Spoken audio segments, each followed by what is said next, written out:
Ever since 1982 with the Tron arcade cabinet that released alongside the movie, there have been many Tron games. But today I'm going to be showing you one that was actually made by a very talented fan. And that game is HYPERCYCLE Arena 2. There's a lot of inspiration here taken from Tron Legacy, such as escaping the games or even going to Kevin Flynn's hideout. So this game was made in Dreams, which is only on PlayStation 4 and 5, so if you have one of those consoles then you can play this. Let's get straight into this. So you start off with what every great Tron game needs, a light cycle, and you're inside of the games getting ready for battle.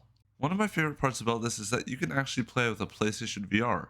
You can play in first person mode with a VR, or you can just play normally with first person or third person mode.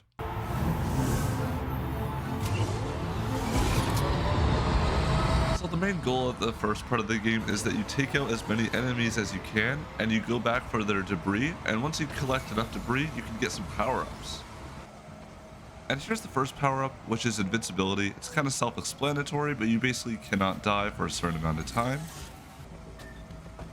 Then there's the power-up Mega Jump, which allows you to jump higher off of ramps.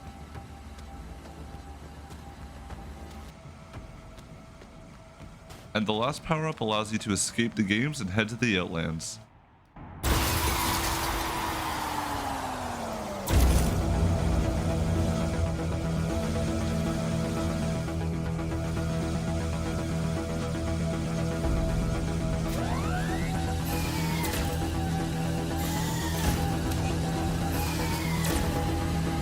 Honestly, I think this is one of my favorite parts of the game because of the music. The music is just so good here, and I love the whole vibe of the Outlands that they recreated from Tron Legacy.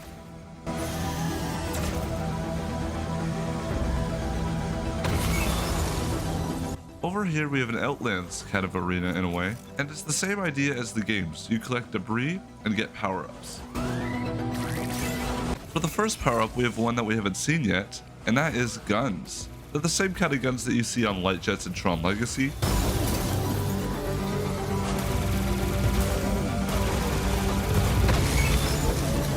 Next power up is kind of a combination of two that we've already seen before, and that is guns and invincibility. For the final power up, there is a lightning strike that crashes and hits the ground and acts almost as a beacon for you to head towards. Once you finally get to the beacon, you'll find that you will be able to escape the area.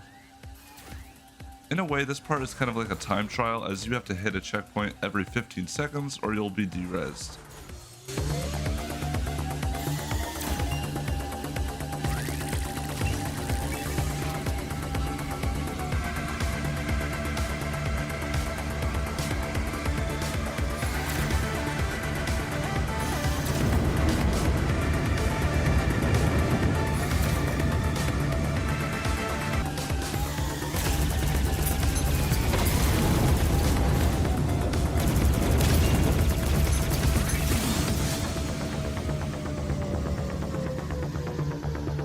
And eventually you arrive at a familiar location.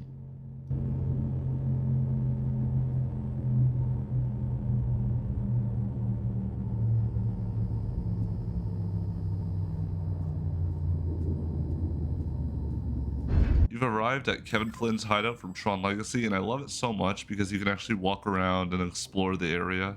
One of the coolest things in the area, or at least I thought it was pretty cool, is the fact that there's an arcade style light cycle game on a tabletop.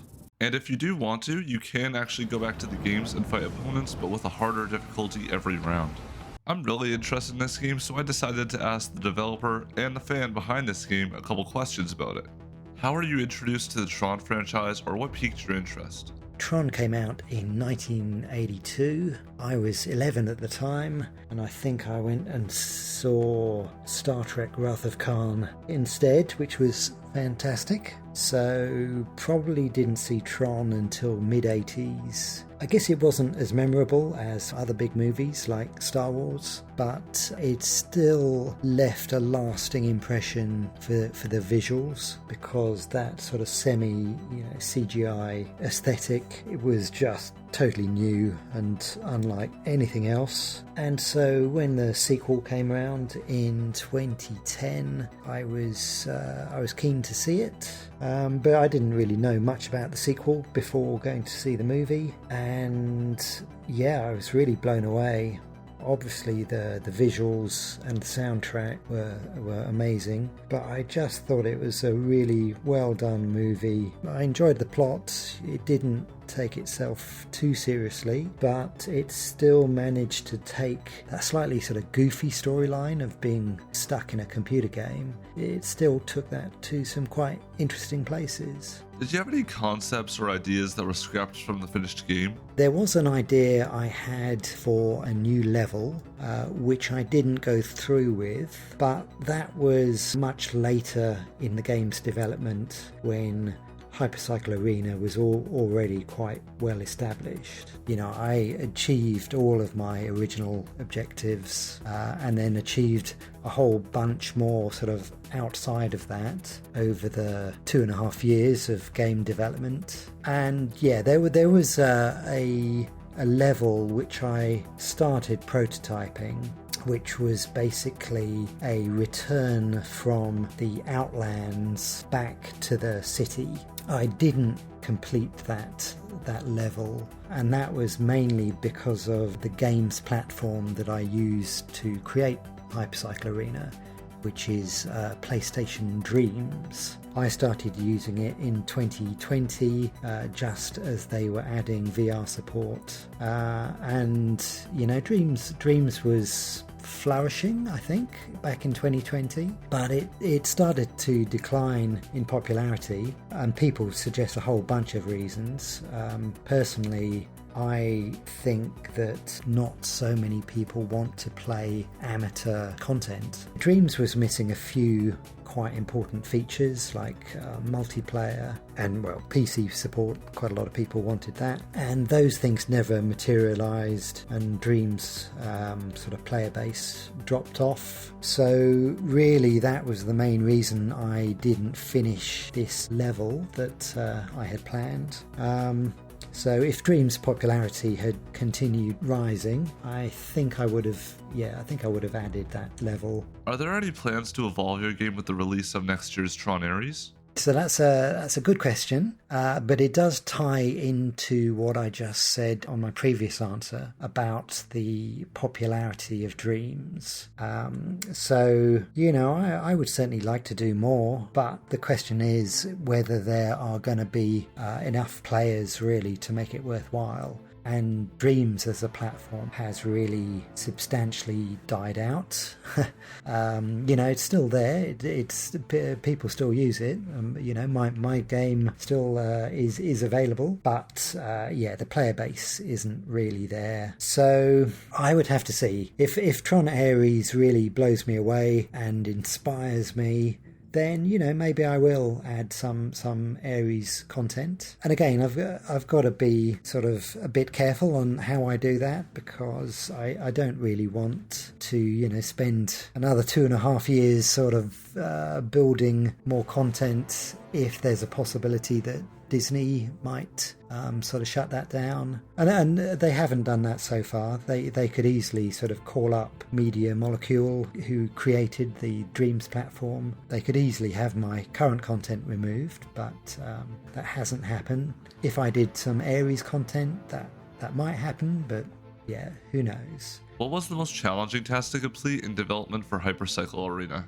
Oh, so many challenges. However, really, hands down, the hardest task was getting the AI working. So in my game, it's initially 10 bikes in the arena, 5 blue bikes versus 5 orange bikes. All of those other bikes, apart from yours, are all AI. And AI is a generous way of putting it. I mean, they're not sort of self-learning bikes, but they are autonomous bikes. And they do navigate their own way around the arena and around the various obstacles and the ramps, and they will take evasive action to avoid light trails and things like that. Yeah, so getting that logic working in Dreams was a big challenge, because Dreams has very, very simple logic. So it doesn't have any sort of scripting language for logic. It has visual tools, which are, it's good for beginners and it's super easy to use, but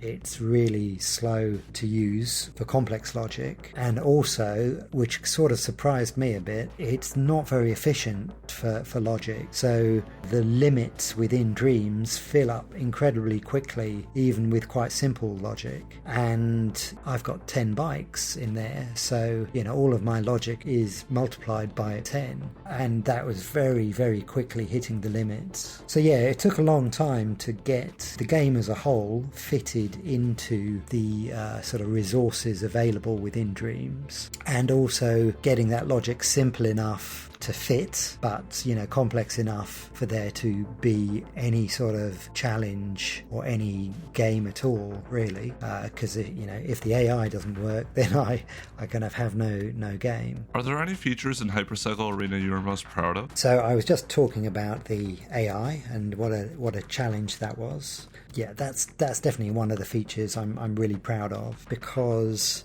it just worked out really well. The AI bikes, they drive almost like another person is controlling them. Other aspects I'm proud of are really more to do with the limitations within Dreams. So Dreams doesn't allow you to do glass objects. So the glass floor on the arena has to be done with text labels. And the fact that you've got sort of reflections of all the floodlights on the floor, I mean, that was a whole manual process as well, because Dreams doesn't give you lighting reflections. Dreams does give you some pretty cool stuff out of the box. So it does have some nice sort of lens flare effects and kind of bloom effects, which can be quite cinematic at times. But the thing I really liked about Dreams actually is it allows you to sort of create a sculpt, like a 3D object, and then you can kind of cut it up into little pieces, and that allowed me to have my bikes exploding into all those tiny pieces like they do in the movie. To end it off, how long did you work on Hypercycle until you released the first version of the game? So it actually took 3 months to get the first version of the game out. That first version was more like a proof of concept, because it didn't even have scoring in it, so there was no real game mechanics there. However, what it did have is the arena. It had the 10 bikes, it had the AI, it even had a few thunderstorms and stuff in the sky, and some music, and it was VR compatible. So it pleased a lot of people at the time, and a lot of people sort of spoke about it as if it was a full game, but it really wasn't. It took me another 2 years to turn it into more of a full game. I expanded it out beyond the arena, so you can break out of the arena and drive into the outlands, or Badlands, as I've called them, and then you can sort of battle other bikes in the Badlands, and you can do a race to the safe house, and then you can just chill out in the safe house if you like. Stand on the sort of balcony area, looking back to the city, and do all of that in VR, which is what I always wanted to do. So yeah, essentially 3 months for a large chunk of the game, but yeah, another 2 years of extending it and polishing it. Before I end off this video, I just want to give John, the man behind the Hypercycle Arena game, a huge thank you for doing this interview and explaining everything that he had to go through to make this game possible. You can find all of his socials and game info in the description below. That'll be it from me. End of line.